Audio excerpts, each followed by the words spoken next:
필립스 곡선 가봅시다. 자, 밑줄 쳐보세요.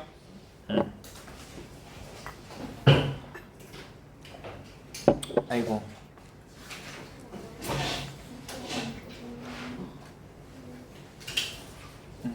아이고. 그래, 가이드 좀 정신 차리고.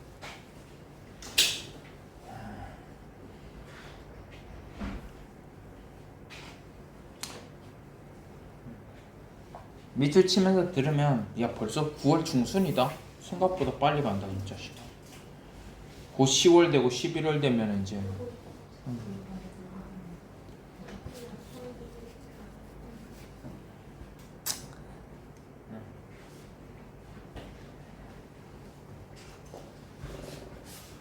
자 한번 가볼게. 자 필립스 곡선은 실업률과 물가 상승률이 반대된다는 거야. 즉 실업률이 뭐 증가하면 그만큼 물가 상승률이 내려가고 아니면은 실업률이 감소하면 물가 상승률이 올라가고 이런 거라는 거야. 그러니까 즉 둘이가 반대여서 역의 관계가 있다고 하는 거고. 자 그래서 정부가 코로나 지원금 같이 이런 거 전부 다 경기 확장 정책 쓰면은 실업률은 감소하지만 물가가 올라간다는 거야. 이해돼? 그러니까 정부가 돈을 풀면 실업률이 아무래도 줄어들겠지. 윤희 눈빛 정확히 해야 돼. 멍청해지면 안 돼. 반대로 물가 안정책처럼 물가를 감소시키기 위해서 정부가 돈을 적게 쓰면 그만큼 물가가 하락하지만 실업률은 오히려 증가한다는 거야. 이해되나? 그러니까 정부가 돈 풀면 실업자가 어떻게 되지? 줄어들겠지. 돈 푸니까 경제가 좀 더 좋아지니까. 대신 돈을 풀었으니까 물가가 올라가는 거고, 대신 돈을 안 풀고 물가를 안정시키기 위해서 돈을 안 풀면 실업자가 어떻게 된다는 거야? 늘어난다는 거야. 좋았어. 그래서 이렇게 된다는 거야. 윤이 내가 너무 압박 줘서 그런지 눈 너무 동그랗게 뜨려고 노력하네. 자 그래서 물가가 올라가면 실업률이 감소하고 실업률이 증가하면 또 물가가 감소하고 그러한 영향이 있다는 겁니다. 즉 반대라는 겁니다. 이해돼? 그냥 반대다. 자, 필립스 곡선의 이동.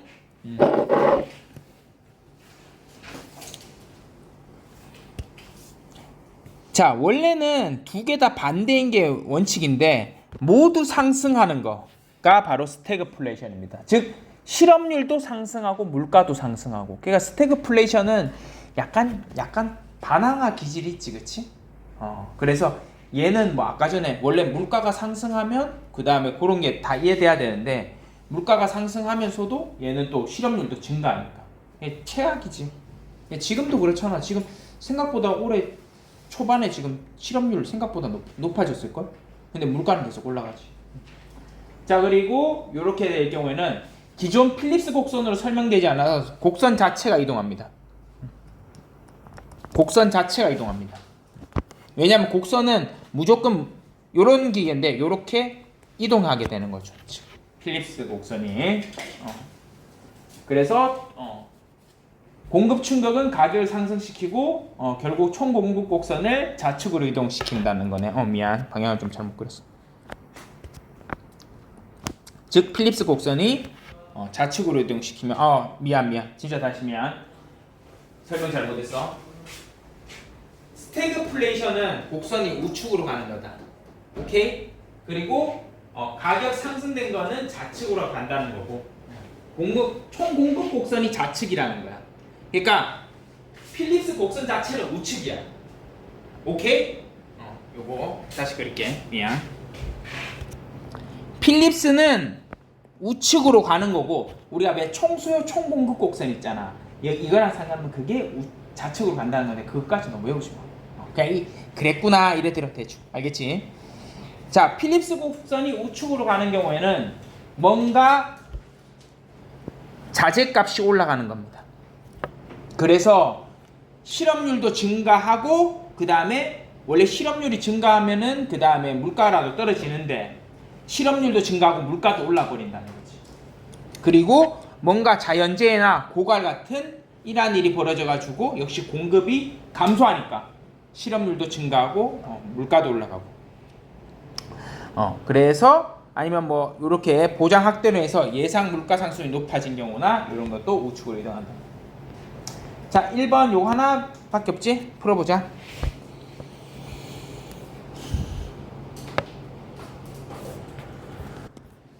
자, 보면 방금 배웠던 내용 갖고 갑니다. 필립스 곡선에는 실업률과 인플레이션의 관계를 보여줘요. 두 개의 관계는 뭐라고? 역관계 반대라 했지? 얘가 오르면 내가 내리고 얘가 내리면 내가 오르고 이런 식으로. 근데 확장 정책을 통해서 확장 정책을 하면 실업률이 어떻게 된다 했어? 정부가 돈을 푸니까 실업률은 감소하고 그만큼 취업자가 늘고 반대로 물가는 상승하는 인플레이션이 일어나니까 맞는 거죠. 이건 이해돼? 당연히 이것도 맞고.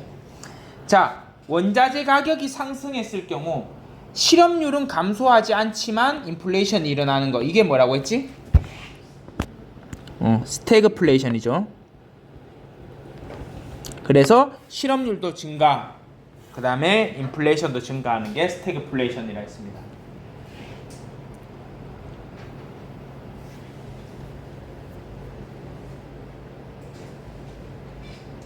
자, 인플레이션에 대한 높은 기대 때문에 물가가 상승한다면 실업률에 영향을 줄까 안 줄까? 이거는 안 줍니다. 즉, 인플레이션이 일어날 것 같아, 이런 것 때문에 사람들이 막 물건을 사. 그런 거 봤잖아. 왜 사재기 하는 거 막 배추값 오를 것 같으니까 막 배추를 사람들이 사러 가. 그럼 실제로 배추 가격이 어떻게 돼? 올라가지. 많이 사러 가니까. 그러니까 마스크 다시 진짜 재수없는 소리인데 코로나2가 창궐할 것 같아. 그럼 사람들이 마스크 사겠어 안 사겠어? 겁나 사겠지. 그러니까 마스크 가격이 왜 사? 사람들이 미리 오를 거라는 생각을 하면 사잖아. 이해되나? 그럼 그렇게 막 사면은 그건 꼭 실업률이랑 상관이 없을 수도 있지. 물론 선생님 마스크를 그렇게 많이 만들어야 때문에 나중에 실업률이 감소할 수도 있는 거잖아. 하지만 우선 그 문제가 아니잖아. 사람들 기대 때문에 사는 거니까 물가 상승만 일어나겠죠. 자, 그리고 경기 확장 정책, 돈을 풀면 실업률은 어떻게 된다 했어? 감소하고 물가는 상승한다 했지. 그래서 2번이랑 5번이 어떻게 보면 같은 내용이지, 얘랑. 그래서 2번, 5번 체크는 절대 하면 안 되지. 왜냐면 똑같은 말이잖아. 자, 그래서 하나 풀었고 요건 하지 말고 그 다음에 경제 안정 정책 가보자.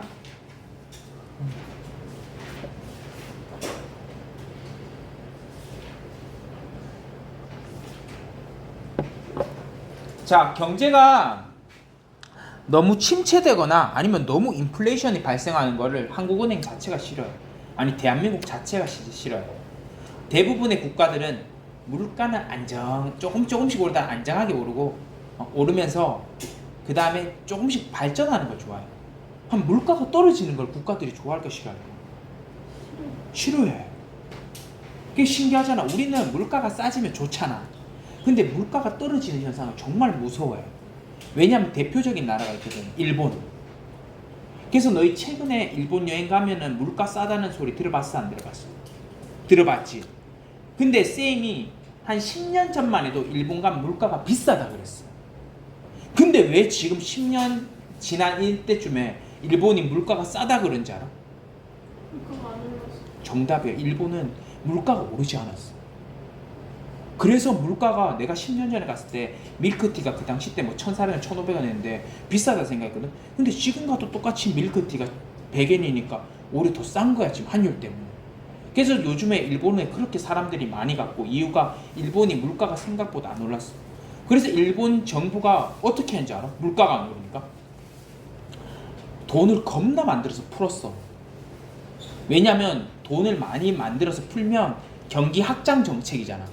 그럼 돈의 값어치가 줄어들고 그 다음에 물가가 오를 거라 생각하잖아. 근데도 일본 물가가 많이 오르지 않았어. 왠지 알아? 일본은 월급이 그때나 지금이나 똑같았어. 무슨 말인지 되나? 돈을 풀고 자시고 갈 게 아니라 돈이 푸는 것도 영향을 주지만 막상 사람들의 소득이 변하지 않았던 거야. 그러니까 사람들이 쓸 수 있는 게 한계가 있을 거고, 그래서 물가가 오르지 않았어.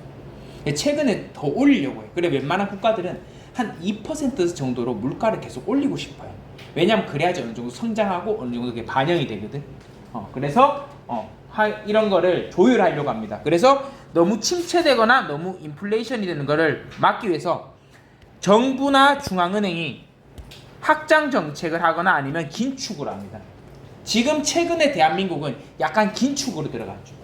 미국도 그렇습니다. 코로나 때 너무 돈을 확장해서 풀었기 때문에 긴축하겠다는 거죠. 어느 정도 줄이자. 이거 너무 심했어. 이런 식으로. 그래서 이런 식으로 해서 목표는 침체 안 하고 안정적인 성장을 이루는 겁니다. 그래서 점차적으로 조금씩 성장하는 게 목표죠. 그래서 인플레이션도 좀 필요합니다. 어느 정도는. 그래서 이런 거고. 그래서 나머지 거는 보면 되고. 자, 경제가 안정적으로 성장하기 위해서 하는 겁니다. 필요성은. 자, 여기 중요하죠, 이제.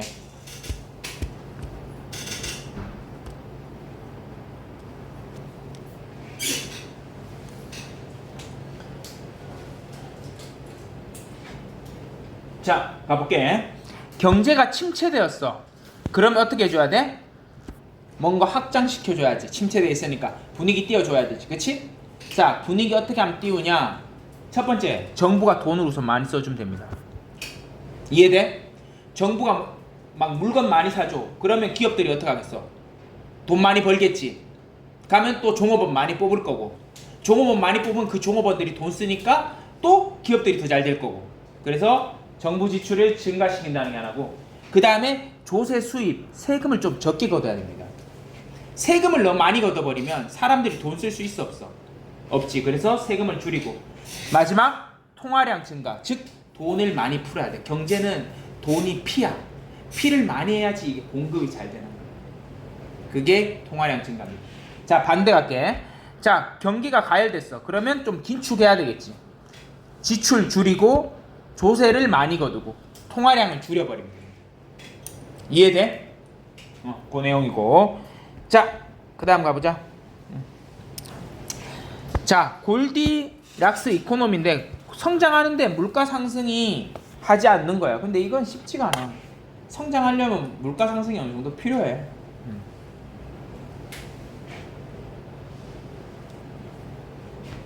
자, 그러면 요거 한 문제지. 요것도 요거 풀고 요거 풀어보자 우선. 네. 자, 경기가 가열되어 있어. 그럼 무슨 정책 펼쳐야 되지? 긴축 좀 해야 되지. 그 다음에 가면 정부가 돈을 많이 쓰면 돼, 안 돼? 안 되지. 맞고. 자, 금리와 세율 인상시키면 되겠지. 세금 많이 내, 금리 높여, 이러면 되지. 그 다음에 민간 투자와 소비에 활성화시킨다. 이거는 뭐야? 이건 확장 정책입니다. 오히려 침체돼 있을 때 해야 되는 거죠. 그리고 가열시 긴축 정책은 통화량을 줄인다고 이야기를 했죠. 오케이? 자, 조금만 한 번만 한 단어만 더 나가고 이제 좀 쉬자. 자, 재정정책 밑줄 쳐주세요.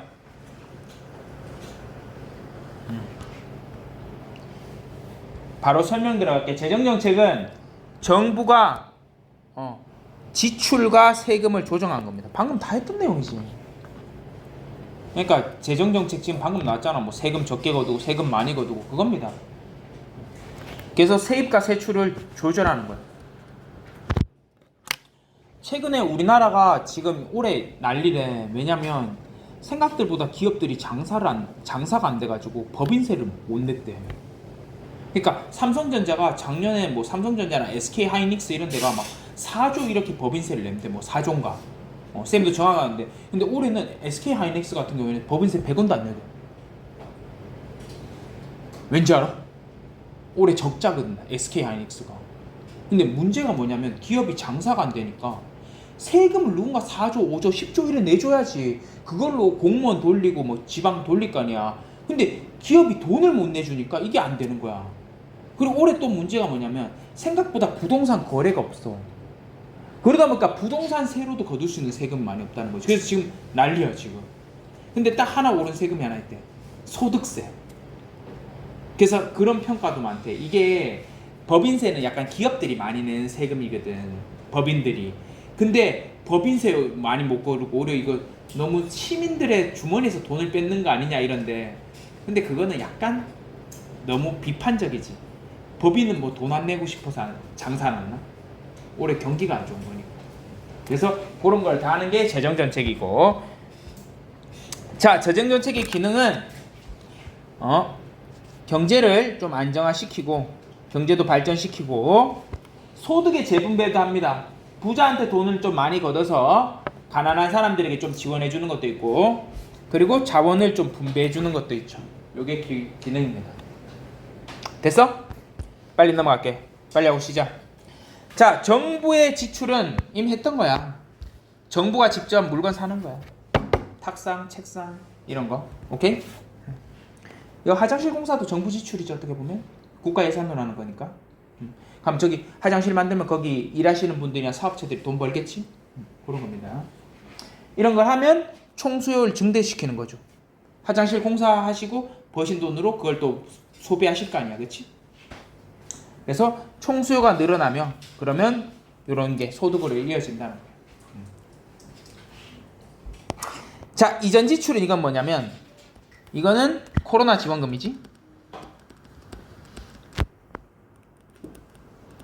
아무 대가 요구하지 않고 무상으로 지원해 주는 겁니다. 그리고 뭐 기초생활수급자든지 이런 쪽으로 해서 지원금 드리는 거 이런 것들이 이전 지출이죠. 필요하지 이런 것도. 그래서 정부의 지출 이런 거 있고, 자, 그 다음에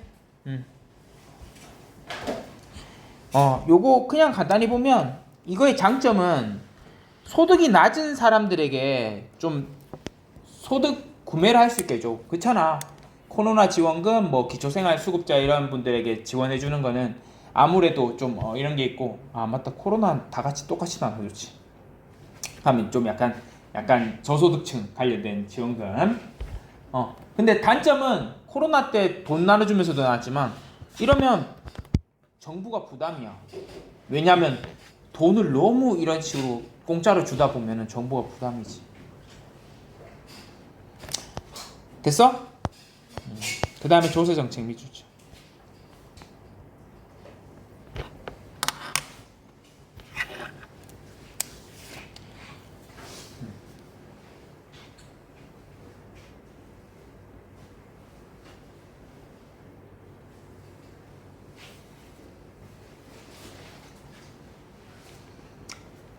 요거만 하고 잠깐 쉴게. 그 다음 범위는 그 다음 컷하고 하자. 집중력 좀 떨어지는 것 같으니까. 자, 조세 정책은 세금 부과하는 겁니다. 알죠? 그래서 세금 낮추면 당연히 총수요 증대하고요. 세금 많이 거두면 사람들이 세금 많이 낸다고 물건을 많이 못 삽니다. 총수요가 감소하죠. 그래서 세금 감면하면 아무래도 사람들이 가계 소비를 늘려가지고 민간 분야에서 뭔가 수요가 증대되고, 세금 감면하면 정부의 세수가 줄어듭니다. 그래서 정부 입장에 좀 부담스럽지. 돈을 세금으로 벌어야 되는데 못 버니까. 그래서 그러한 문제가 있다는 겁니다. 근데 너희 그거 생각해봤어? 마지막에 하나만 그냥 이야기 던지면서 끝내보면 정부가 세금이 못 걷었어. 그럼 정부 파탄나? 어떻게 될 것 같아? 한 가지 방법이 있어. 뭘까? 금융가면 알아야지. 그렇게 뭐? 그걸 좀 더 방법적으로 이야기하면 채권. 그렇지. 그게 지금 뉴스에 나오는 게 그거야. 실제로 국채를 발행할 것이냐 안 할 것이냐에 대한 건데 정부가 지금은 채권을 발행하지 않겠다는 거야. 근데 채권을 발행해버리면 그만큼 또 국채를 발행한 만큼 이자를 줘야 되는 게 있거든. 지금 나오는 게 정부가 쓸 수 있는 건 이제 채권이야. 그러니까 돈을 정확히 맞는 거야. 네 말이 또 맞는 거지. 대출하는 거지. 빌리는 거지. 남한테 채권을 발행한다는 거. 그러니까 금융가람들 정도는 알았으면 좋겠다 싶어. 자, 여기까지 하고 좀 쉽게.